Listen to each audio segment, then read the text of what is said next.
కథలకి స్వాగతం. ఈరోజు మనం ఐకమత్యం అనే కథను చెప్పుకుందాం. అనగనగా ఒక అడవి. ఆ అడవిలో కుందేలు, ఉడుత, చీమ ముగ్గురు చక్కని స్నేహంతో మెలిగేవి.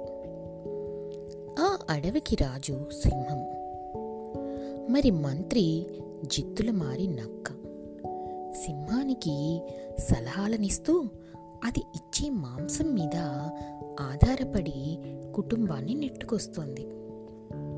అయితే సింహం వేటాడే ఏనుగులు, జింకలు మరియు పెద్ద పెద్ద జంతువుల మాంసం నక్క భార్యకు నచ్చేది కాదు. ఆ నక్క భార్య మనసంతా కుందేలు మాంసం మీద ఉంది. ఆ నక్క భార్యకు కుందేలు మాంసం అంటే చాలా ఇష్టం. ఒకసారి కుందేలు మాంసం తెచ్చిపెట్టమని నక్క రోజూ పోరు పెట్టేది. భార్య కోరికను ఎలా తీర్చాలా అని నక్క ఉపాయం ఆలోచించసాగింది.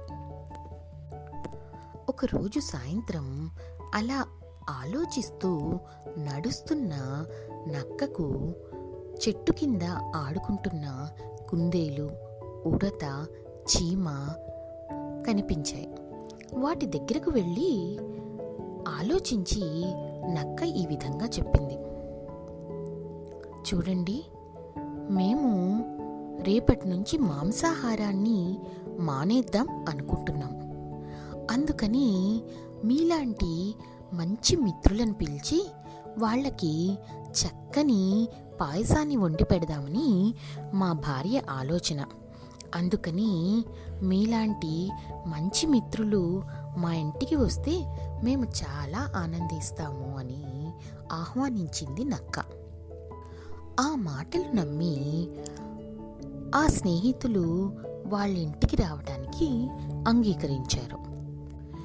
ఎంతో ఆనందంగా ఇంటికి వెళ్ళి భార్యకు ఈ విషయం చెప్పింది నక్క.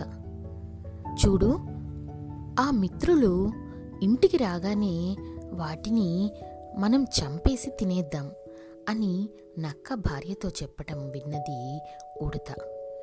వెంటనే ఉడత కుందేలు వద్దకు వెళ్ళి ఈ సంగతినంతా చెప్పింది.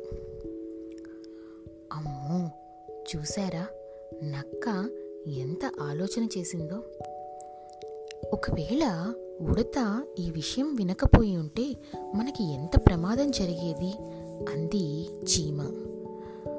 అవును, మనం ఏదో ఒక ఉపాయాన్ని ఆలోచించి ఈ గండం నుంచి తప్పించుకోవాలి అంది కుందేలు.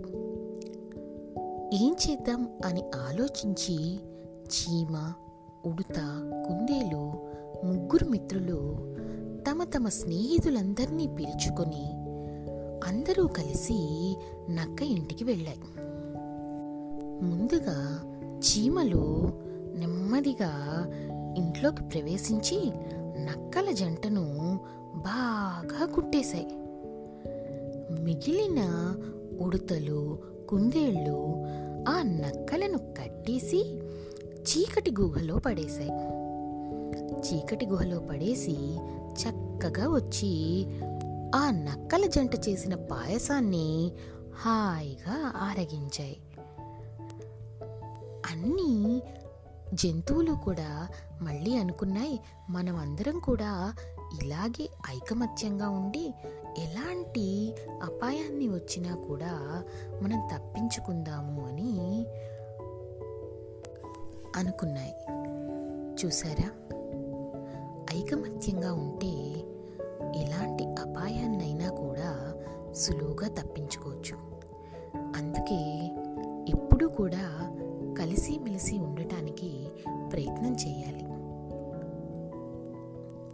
సరేనా? ఇక కథ కంచికి, మరి మనం ఇంటికి.